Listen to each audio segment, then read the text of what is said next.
Hello students, आज का आपका टॉपिक है श्रवण कौशल। तो श्रवण कौशल जो है उसका संबंध किससे होता है? कानों से या कर्ण से। शब्द का अर्थ सामाजिक प्रसंग में सुनने से ग्रहण किया जाता है। नॉर्मली श्रवण को जो है हम सुनने से लेते हैं कि हाँ, सुनना श्रवण कौशल हो गया।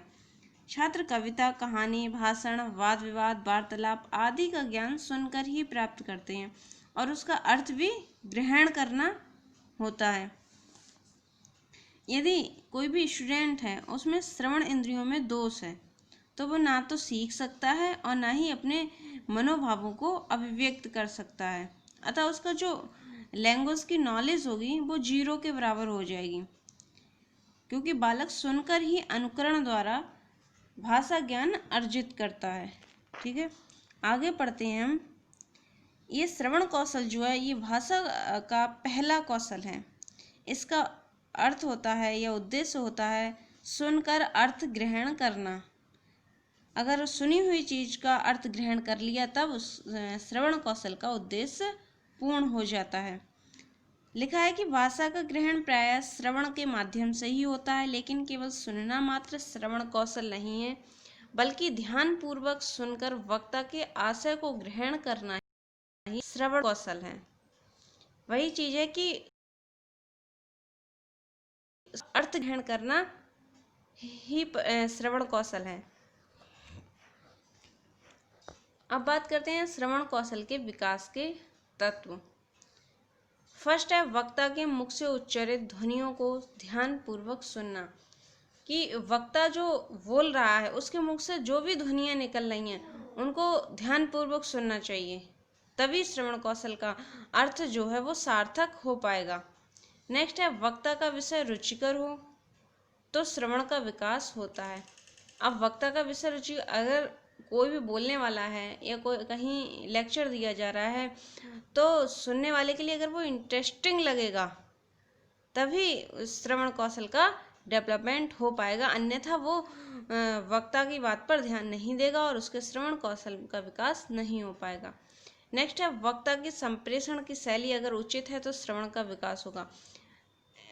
सब्जेक्ट इंटरेस्टिंग हो, इसके साथ ही साथ जो उसका कम्युनिकेशन स्किल है वो बहुत अच्छा होना चाहिए, तभी जो सुनने वाला है उसकी बात पर ध्यान दे पाएगा।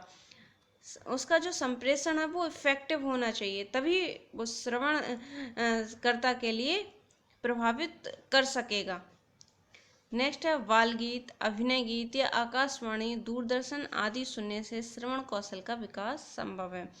क्योंकि अगर कोई भी चीज़ हुई बार बार उसको रिपीटेशन में करेंगे तो उस चीज़ का जो अभ्यास है वो बहुत ज़्यादा हो जाएगा और वो चीज़ अच्छे से आने लगेगी, उस कौशल में निखार हो जाएगा।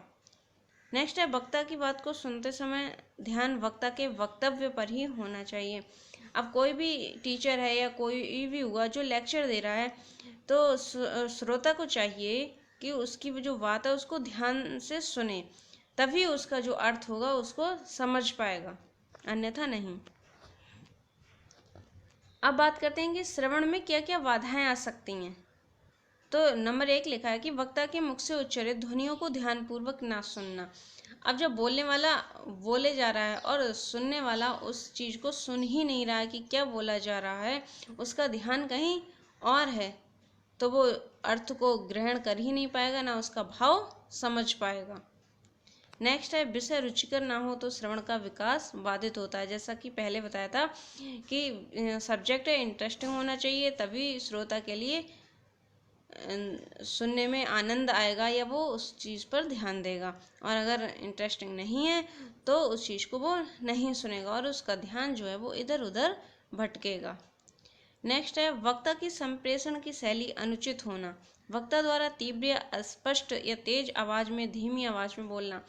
उसके वक्ता जो है उसकी कम्युनिकेशन स्किल है वो बहुत अच्छी होनी चाहिए। वो स्थिति और समय या आवाज़ के हिसाब से तीव्र और धीमा या फिर उतार चढ़ाव के साथ में उसे बोलना चाहिए। उसे बहुत ज़्यादा तेज़ नहीं बोलना चाहिए और ना ही बहुत ज़्यादा स्लो बोलना चाहिए। नेक्स्ट है वक्ता की बात को सुनते समय ध्यान वक्ता के वक्तव्य पर ना होना। स्पीकर जो बोल रहा है, सुनने वाला अगर उस चीज़ को नहीं सुनेगा, उसका ध्यान उसके लेक्चर पर नहीं होगा, तो ये श्रवण कौशल में सबसे बड़ी बाधा उत्पन्न हो जाएगी। तो थैंक यू स्टूडेंट्स, ये था आपका श्रवण कौशल।